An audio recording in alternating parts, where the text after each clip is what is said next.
life issues. I'm Storm, and I have a very quick question for you. How are you? How the devil art thou?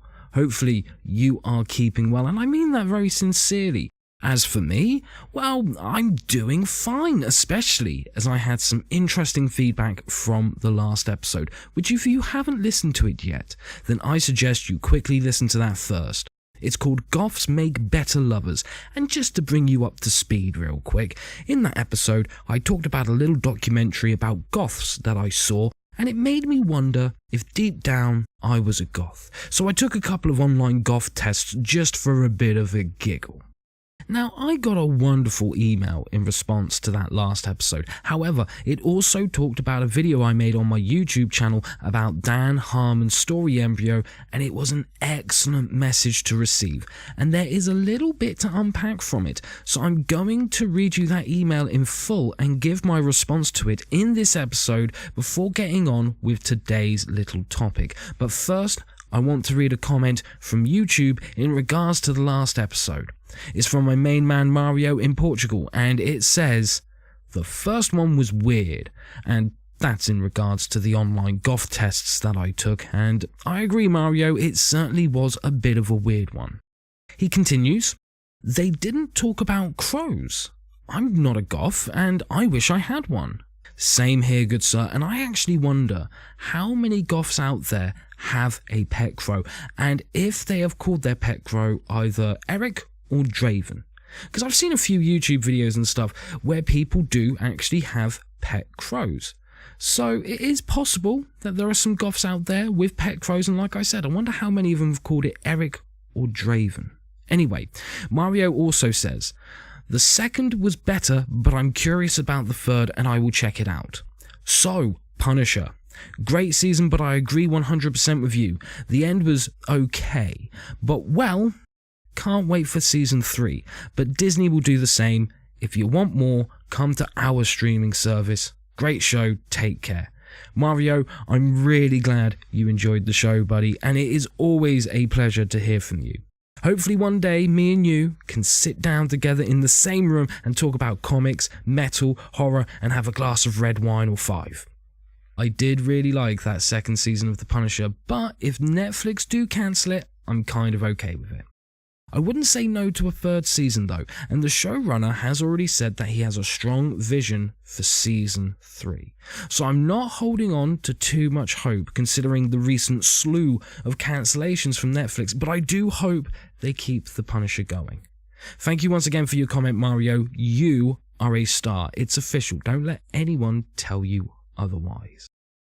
Now, the email I got in response to the last episode is from my main man, Dave Hingley, who, like me, hails from the UK, and like I said, a little bit of it talks about stuff I mentioned in the last episode, but the majority of it is in regards to a YouTube video I did about the story Embryo, so you might want to check that out, but I'll give you a quick recap of what the story Embryo is before we carry on.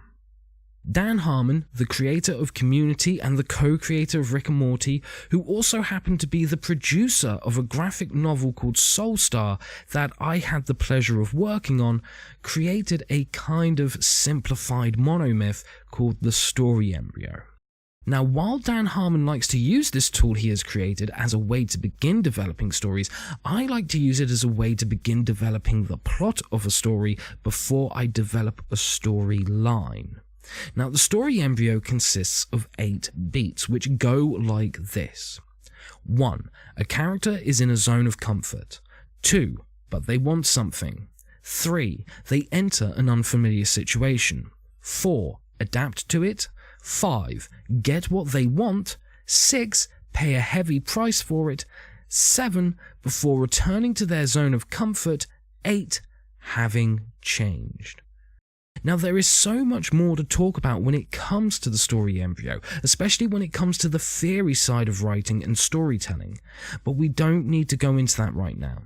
So let's jump into Dave's email. Dave writes, "Hi Fway, thought I'd drop you a line and share a revelation I have just had." Oh man, I love those moments, Dave. When you have a revelation or an epiphany, those are always great moments. But let's carry on with your email. I'd been mulling over your episodes about story embryos. I have to say, normally I run a mile from these ways to analyse the plot, because there is a risk that given a story formula and a given number of pages, you can predict where major story beats happen at specific pages. But I do like to think of them as a diagnostic tool for your plot, similar to an R&M Valley indicator. Now, what he means by R&M is Reeves and Mortimer, a couple of British comedians who are very, very funny. Anyway, let's carry on with what Dave writes. For the benefit of anyone under the age of 30, Vic Reeves and Bob Mortimer did a comedy game show in the 90s called Shooting Stars. Now, this is where I jump in again, because I remember that show so fondly, and I believe some episodes made their way onto YouTube. It is a truly funny show, and to anyone who remembers the show, I have to ask if you remember the episode where Mark Lamar sings Mr. Bombastic. And do you remember the episode where Vic and Bob ask George Dawes, what are the scores? And George Dawes just goes, Gregory, Gregory, Gregory, Gregory, Gregory, you slag! Still cracks me up just thinking about it, to be honest with you. If you haven't seen the show, you may not find what I'm saying amusing, because you need to check it out for yourself. Anyway, let's continue with Dave's email. Dave continues and says, the show would have spot prizes, and one of the prizes I remember to this day is the Valley indicator, which was a sheet of perspex with a black V printed on it. The idea is you hold it up and look around, and if there is a valley, it will conform to the V. Conversely, you can turn it upside down and convert it into a mountain indicator in the same way I think the concepts of story embryos are tools we can overlay onto our stories to make sure they are the correct shape. You know something, Dave? I am so glad you say that, because I have been known to use the story embryo in that way on many occasions.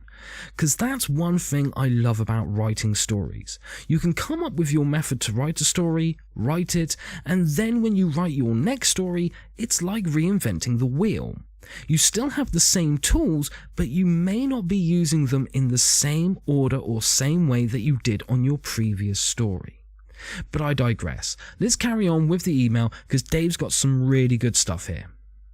Okay, now we have that out of the way, I've been catching up on films I've missed over the last couple of years. As part of that, I have watched the film John Wick, and as I watched the story, I had something of a revelation that I would like to share.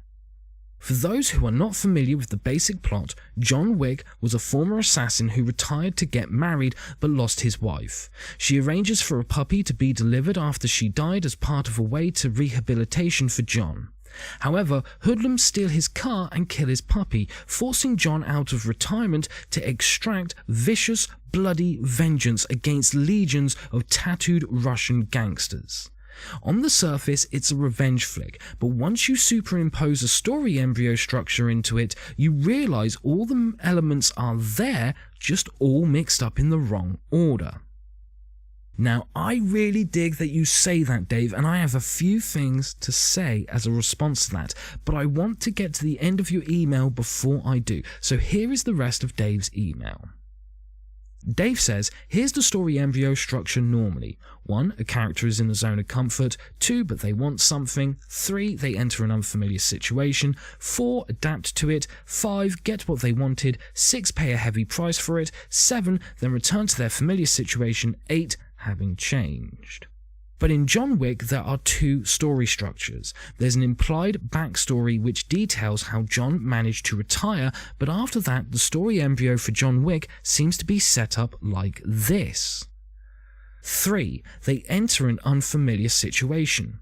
John is dealing with the loss of his wife and loneliness. Having killed so many people in the past, he now has to watch from the other side as someone he loves dearly dies. 2. But they want something. John wants vengeance on the hoodlums that broke into his house and killed the puppy. The last gift from his wife, a final link to the life he so desperately wanted to have. Oh, and they took his cool car as well. 4. Adapt to it. John could have filed a police report or talked to his friend from the chop shop to let the Russian mob boss know he wasn't happy and could he please return the car. Instead, John makes the conscious decision to go to his basement and smash up the floor to get his guns and special coins. 7. Then return to their familiar situation. John sets out to trace his car and extract bloody vengeance. He goes to a number of locations, and for us, the viewer, they are brand new places we haven't been before, i.e. the chop shop, the Continental Hotel, and so on. But for John, it's a familiar environment where everyone knows him, and he knows the rules of this unfamiliar world. The door in the club is coin activated. 5. Get what they wanted. He gets vengeance on the gang and gets a new dog. 6. Pay a heavy price for it. He sustains some serious injuries and is no longer retired. He is working again. 8. Having changed. He's managed to avenge the death of the puppy, but the car is still missing and the first puppy is still dead. 1. A character is in a zone of comfort. Instead of comfort, we should perhaps use the word familiarity here. It's a world he knows already. He knows the rules of the Continental Hotel. Do you think I am interpreting this correctly? Is there something in using these concepts as diagnostic tools for our own stories? Cheers, Dave. Also, here's some thoughts on goths. There is another subculture that allies very closely with goths. Games developers and computer nerds. There's a lot of black t-shirts being worn, some crazy hair colours, and a few of them look like they just stepped out of the Matrix.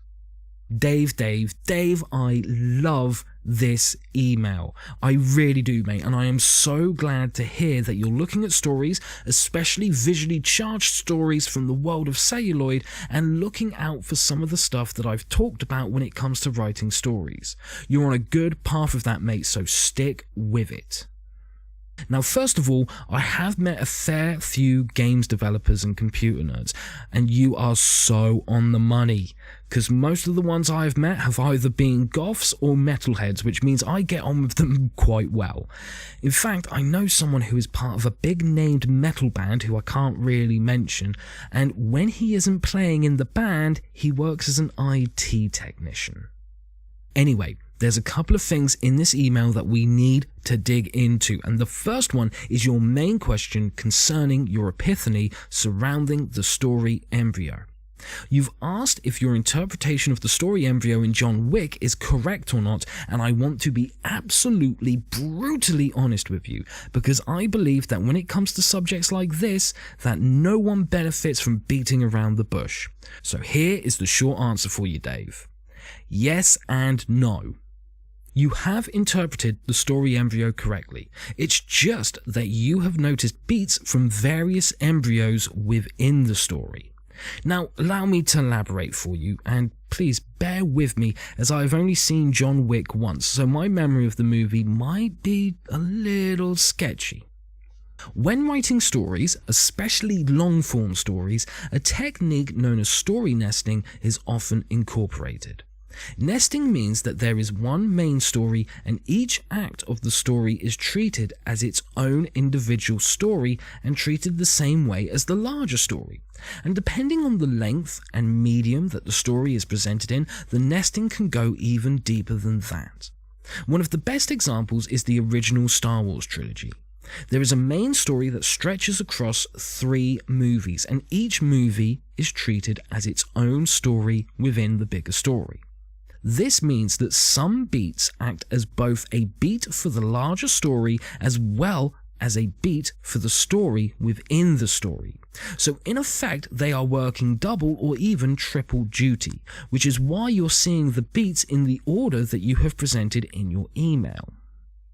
Let me give you an example. Star Wars: A New Hope. Luke is in a zone of comfort living on Tatooine with his aunt and uncle, but he wants a more exciting life of adventure and purpose. After meeting Obi-Wan Kenobi and returning to his home and finding his aunt and uncle dead, Luke enters an unfamiliar situation by traveling through the galaxy with Obi-Wan in order to become a Jedi Knight. He adapts to this by training with Obi-Wan, and he gets to finally experience what a life of adventure and excitement feels like when Obi-Wan and Luke arrive on the Death Star with Han Solo to save Princess Leia. But he pays a heavy price for it when he watches Obi-Wan being slain by Darth Vader. He returns to the Millennium Falcon, his new zone of comfort, feeling grief and mourning for Obi-Wan, which has changed his emotional state and his way of thinking and believing. Now, that's not the entirety of Star Wars: A New Hope, but it contains all of the beats from the story Embryo. And if I continued with the second half of the movie, I would once again be able to hit all 8 of the beats. But here's the other thing. Beat 2, he wants something. I said that this beat was Luke wanting to lead a more exciting life of adventure and purpose. However, after seeing the message from Princess Leia, he wants to go and save her, which indicates that there are larger and smaller embryos at work within the same story. But now we get to take it a step further. Let's look at A New Hope, Empire Strikes Back, and Return of the Jedi as one story. The Embryo would now go: Luke Skywalker is in a zone of comfort living on Tatooine with his aunt and uncle, but he wants to lead a life of adventure and excitement. He begins his adventures by travelling with Han Solo and his furry friend Chewbacca as they go through the galaxy in search of adventure. But because Luke still has a long way to go before becoming a Jedi Master, he adapts to the situation by going to Dagobah and training with Master Yoda.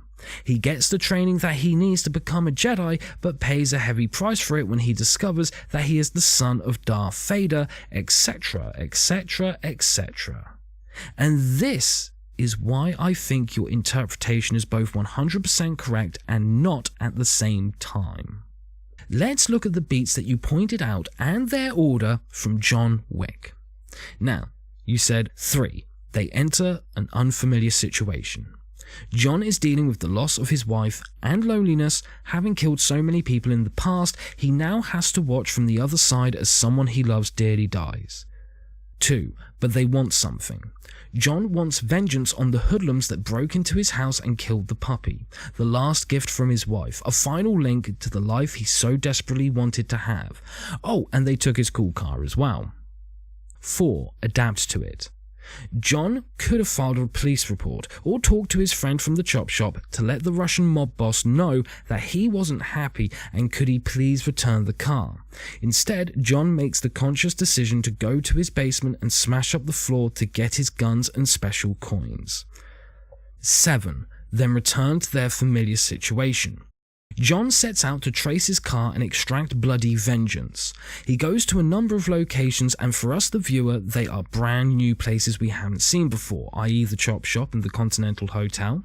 But for John, it's a familiar environment where everyone knows him and he knows the rules of this unfamiliar world, i.e. the door in the club is coin activated. 5. Get what they wanted. He gets vengeance on the gang and gets a new dog. 6. Pay a heavy price for it. He sustains some serious injuries and is no longer retired. He is working again. 8. Having changed. He's managed to avenge the death of the puppy, but the car is still missing and the first puppy is still dead. 1. A character is in a zone of comfort. Instead of comfort, we should perhaps use the word familiarity here. It's a world he knows already. He knows the rules of the Continental Hotel. Now I'm going to go through the beats of the story Embryo for the same movie, John Wick. So, here we go. John Wick is in a zone of comfort as an ex-hitman. He's grieving because someone he has loved dearly has passed away, but his zone of comfort is no longer in being a hitman. It's now in living in the house he has lived in for who knows how long. But after he is attacked by some hoodlums who steal his car and kill his puppy, by the way, those fucks, how dare they hurt that puppy?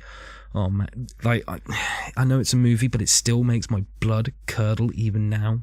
But anyway, he enters an unfamiliar situation by digging up the tools he used to use as a hitman and enters the world of taking revenge. Now, I get what you were saying with your interpretation, Dave, because he's returning to the world of being a hitman, which he did in the past. But here's the thing. A lot can change over half an hour, let alone a few years. Best way I can describe it is this. I used to skateboard. I used to skateboard every day. I love riding Alien Workshop decks, but I gave it up years ago because my ankles couldn't take the abuse anymore. Now, even though I used to skateboard, if I started skating again now, I don't know if Alien Workshop decks still exist. When I used to skateboard, two of the top skaters were Rodney Mullen and Day One Song. I don't know who the top skateboarder is now. Yes, there would be a little familiarity, but it would still be a different world for me. With John Wick, yes, he was a hitman before, but he got paid to kill people. This is him entering a world that has changed since he was last there, and as far as we know, it's the first time he is entering that world as someone who wants revenge and isn't killing for money. But he adapts to it by talking to old friends and learning about how things operate, and stays at the Continental Hotel. He gets his revenge, but pays a heavy price for getting revenge by now becoming a highly valued target. He has a hit on his head, and every assassin wants the money and the fame of being able to say that they killed John Wick. Then, after taking out everyone he needs to take out and nullifying the hit on his head, he returns to living in a world where he doesn't want or need to take revenge, and he's changed in a multitude of ways, one of which is him becoming a hitman again. So even though we both have different interpretations of the story Embryo for the same story, we're both right in our interpretations. But you do bring up a good point that isn't really discussed that often, if at all. And that's the fact that when we use a tool like the story Embryo or a monomyth, we don't have to lay the beats out in order. We just need them to be present in the stories we work on. Now here's the other thing I want to cover real quick in concerns to your email. You mentioned that things like the story Embryo are something that you would usually run away from because of the risk of formulaic and predictable storytelling, or the possibility of formulaic and predictable storytelling if we use such tools. Now firstly, forgive me for paraphrasing just then, as I don't wish to put words in your mouth. So if I've got that wrong, then do let me know. But that's the interpretation I got at the beginning of your email. Now, you're right, Dave. It does create a risk of formulaic and predictable storytelling. But why is that a bad thing? I mean, when a pharmaceutical drug that's used to cure ailments and illnesses is produced, the people responsible for making the pharmaceutical drug have to follow a formula. When we return to a restaurant that we have frequented many times over and order the same item from their menu over and over again, they follow a recipe, otherwise known as a formula, to make our favourite dish. Because if they didn't, we wouldn't go back to them and order that item again. And we ordered the same item from their menu over and over again because we can predict how good it will taste. I understand why many creatives and writers are fearful of formulaic storytelling and predictable storytelling, but the fact of the matter is, human beings love patterns, and formulas, well, they're just a kind of pattern, and we love patterns because we can predict an outcome with them. Now, the first argument against this is asking, why do audiences love a twist in a story? Twists are usually unpredictable. However, even twists follow a formula. And we like a twist that surprises us, but only if there were clues supporting the outcome of the twist from the very beginning, so that we can go back, go through the story again, and spot the clues. And the fact is that when we don't use tools like the story Embryo to help us develop and write stories, we are writing experimental fiction. It's experimental because it doesn't follow the conventions of storytelling. And let me tell you, I have nothing against experimental fiction whatsoever. There have been some great novels, movies, and comics that are experimental in nature. However, when I've been to bookstores and comic book stores, I always see sections for non-fiction, horror, science fiction, crime, fantasy, and so on. But I've never seen a section in any store for experimental fiction or comics. And there's a reason for that. I get your concern about predictability though. I mean, when I was a kid, I loved magic. I used to watch Paul Daniels every Saturday without fail. I loved magic so much that I eventually became a magician. something that I haven't done in a long time, and I was by no means a good magician. However, I can say that I once performed a trick on a lady at a party I was hired to be at, and she got freaked out and wouldn't come near me and told all the guests at this event that I was a witch. Now, when I was a kid, I loved magic because I didn't know how it was done. It took my breath away and left me amazed.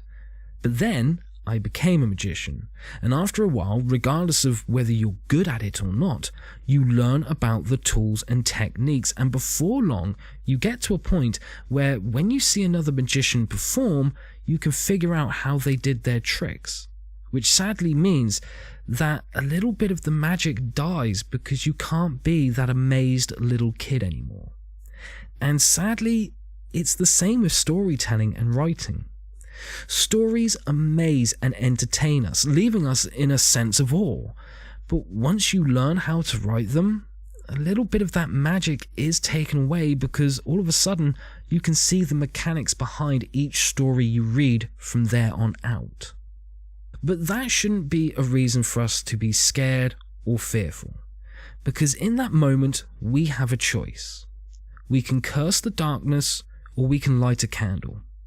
We can fear predictability and formula and being able to predict the beats of most stories we enjoy, or we can use it as inspiration to push on the boundaries of our imagination so that when we write, we can become more and more creative with tackling the beats and mechanics of our stories. If we do that, then our techniques and tools will become invisible. Like good editing on a movie, we won't notice the telltale signs. Anyway, I hope you liked my response to your email, Dave, especially as I thoroughly enjoyed reading and responding to your email. And if anyone else wants to send in an email, then all you have to do is go to the About section of my website, www.fwaystorm.com, and you'll see a link to a contact form. Just fill in that form and mark your message as okay to air, and I'll try to answer your email on this podcast. I can't guarantee that I will be able to respond to it on this podcast, but I will try and do my best. Anyway, it's time to wrap up this episode. I did have a subject to talk about, but I think I'm going to have to save that for the next episode instead. Once again, Mr. Dave Hingley, thank you very much for your email. That was truly awesome. And Mario, thank you for your comment on YouTube. That was awesome as well. I hope you've enjoyed this episode of I Have Issues, because I know that I have, and I can't wait to do the next one. But until next time, take care of yourselves, take care of each other, and stay awesome.